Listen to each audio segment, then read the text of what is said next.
seem to get right at the hot time. They're right. They're hot, right at the hot time. They are hot at the beginning of the season, and they sizzle out toward the end of the season. It never fails. They do. They're not right at the hot time. They're not. So, Wyatt, I am going to give you the floor first here. Tell me about the Raiders.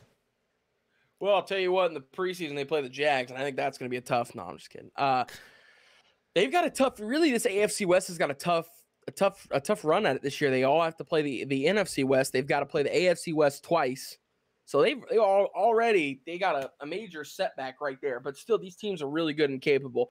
So, with that being said, I think they start out the season 1-0, 2-0, 3-0, 4-0. They win their first 4 games. They lose to the Chiefs. Then they beat the Texans. That's 5-1. They'll beat the Saints. That's 6-1. They'll beat the Jags. That's 7-1. They lose to the Colts. 7-2. They'll beat the Broncos. 8-2. So let's see. That's 8 wins. Seattle. They'll beat Seattle. That's 9 wins. They'll lose to the Chargers there. They'll lose to the Rams. They'll beat the Patriots. That's 10 wins. They'll lose to the Steelers. Oh. Yeah. Steelers are a sneaky team this year. I really think so. I was thinking about the Patriots because isn't Bill Belichick undefeated against his former assistants in the NFL? You're thinking of Nick Saban. But I thought Bill Belichick was... Maybe. I mean, yeah. They're both in the same stature there. Right. So that could be. I mean, technically, Nick Saban is the Bill Belichick of college football. So I'm not 100% sure. He probably is, though. That's, now that I think about it, he probably is. And with that being said, yeah, because it's been Matt Patricia in Detroit, trash. I don't know, man. Josh McDaniels got a heck of a squad here. I think Josh McDaniels could be the first one, and they're playing in Vegas too, so that just adds to it.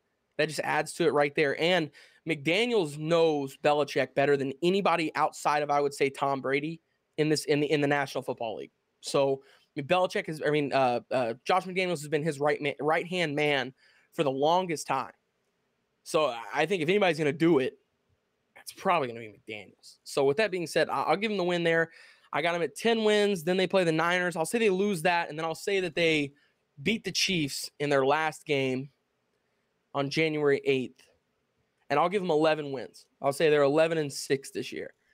Wow. So good team. It's a good football team. And don't mistake that 11-6 for being like a non-Super Bowl contender. Because normally we look at the teams that have 13 wins and we're like, 12 and up wins are your Super Bowl contenders. This is a Super Bowl contender, 100%. All 4 AFC West teams, if any of the AFC West teams that make the playoffs are a Super Bowl contender. I don't care if they're a 1, 2, 3, 4, 5, 6, 7 seed. It does not matter. They are all Super Bowl contenders, and it doesn't matter where they come in at. Wow. So we do agree on a couple things here. Is it if a AFC West team does make it to the playoffs, they're definitely going to be Super Bowl contenders. We do agree on the Week 18 game as well, where the Raiders will beat the Kansas City Chiefs. But that is pretty much where our agreement stops here. Why I had the Raiders going 6-11 this particular season. I had them losing to the Chargers opening weekend. I had them beating the Cardinals week 2. The Titans, they lose to the Titans. They beat the Broncos at home. They lose to the Chiefs on Monday night here. And this is where their season just starts to go downhill. They have a bye week. And what happens last year on the Raiders during the bye week? Oh, that's right. Henry Ruggs decides to drive 115 miles an hour and kill a dog, right? Houston Texans come into town, and I think the Houston Texans and Davis Mills beat the Raiders in Week 7. The Saints beat the Raiders in Week 8. The Jacksonville Jaguars beat the Raiders in Week 9. The wheels are falling off here. Why are you catching the drift here? Week 10. No, I'm not catching any of your drift. Week 10, the Colts beat the Raiders in Vegas. Week 11, the Raiders travel to Mile High, lose to the Broncos. Finally, Week 12, they get a win over the Seahawks. And then they're like, hey, Week 13, let's win one more. So they beat the Chargers here. Why? Do you know what happens when you win 3 games in a row? It's called a winning streak, right? It is called a winning streak. Well, guess what? The Raiders don't know what a winning streak is because then they travel to L.A. and get their ass whooped by the Rams.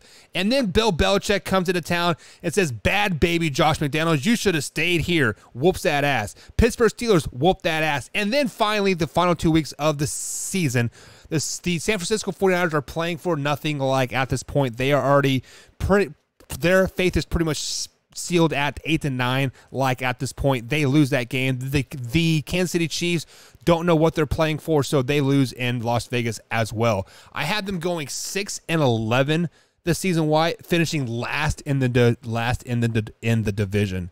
You can talk about Davante Adams all you want. You can talk about how good Derek Carr is all you want.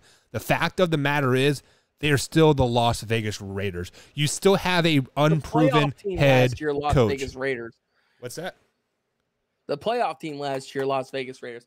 Hey, I got this little notepad here, and let's see what's written down here. Okay, yeah, that's about right. What's that say there? Oh yeah, Buck is crazy. Are you kidding me? No, man. You're losing it. How am I losing it? Yeah, come on, What man. Come on, baby. Brand